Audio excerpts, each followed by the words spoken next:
ઓમ શ્રી પરમાત્મને નમઃ. શ્રીમદ્ ભગવદ્ ગીતા અથ ષષ્ઠોધ્યાયઃ.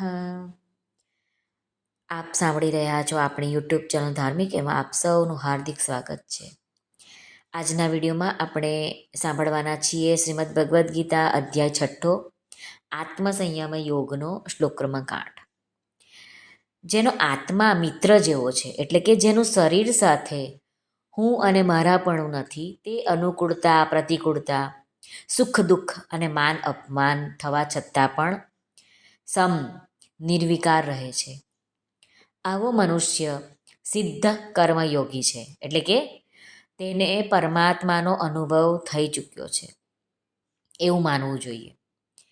કારણ કે અનુકૂળતા પ્રતિકૂળતા, સુખ દુઃખ અને માન અપમાન તો આવે અને જાય, પરંતુ પરમાત્મા તત્વ જેમનું તેમ રહે છે.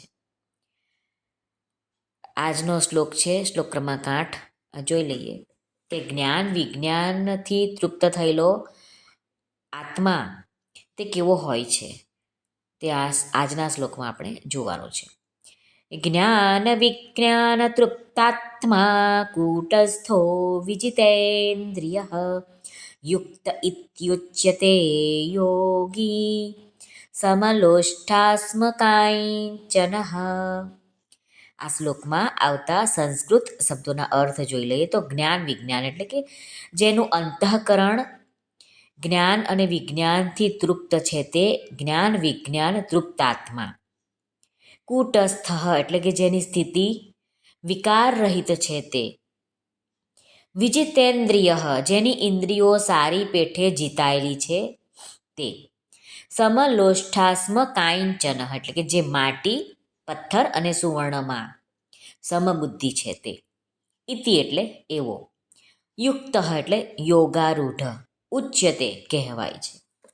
આ શ્લોકનું ગુજરાતી અનુવાદ તો શ્રી ભગવાન અર્જુનને કહે છે, જેનો આત્મા જ્ઞાન અને વિજ્ઞાનથી તૃપ્ત થયેલો છે, જે મૂળ સુધી ગયેલો છે, જેણે પોતાની ઇન્દ્રિયો જીતી છે અને જેને માટી પથ્થર સોનું એક સરખું જ છે, તેવા યોગીને યોગ સિદ્ધ કહેવાય છે.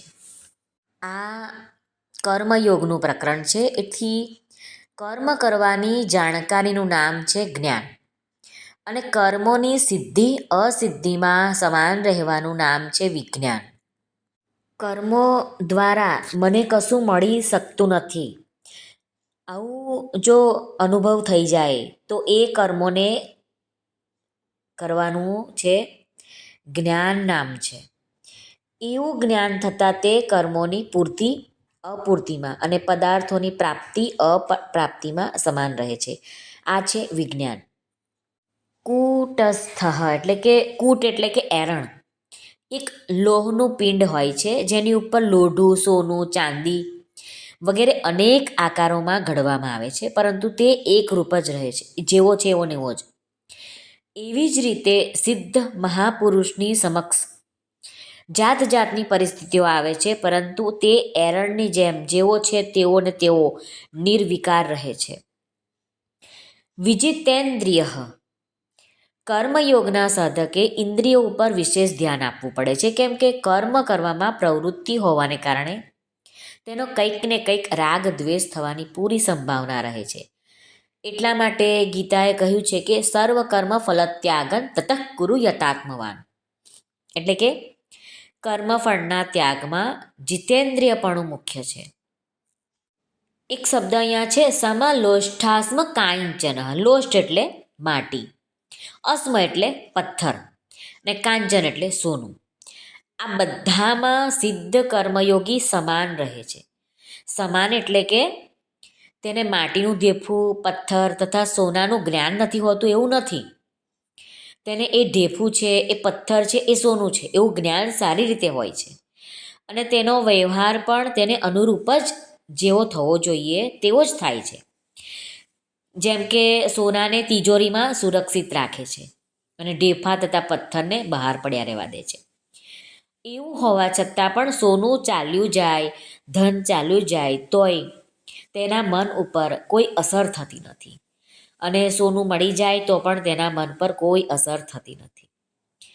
તેમના આવવા જવાથી, સુધરવા બગાડવાથી તેને કોઈ જ હર્ષ શોક થતો નથી. આને જ સમાન રહેવું કહે છે. યુક્ત ઇત્યુચ્યતે યોગી, એવો જ્ઞાન વિજ્ઞાન વડે તૃપ્ત, નિર્વિકાર, જીતેન્દ્રિય અને સમબુદ્ધિવાળો સિદ્ધ કર્મયોગી. યુક્ત એટલે કે યોગારૂઢ કે સમતામાં સ્થિત કહેવાય છે. શ્રી કૃષ્ણાર્પણમસ્તુ.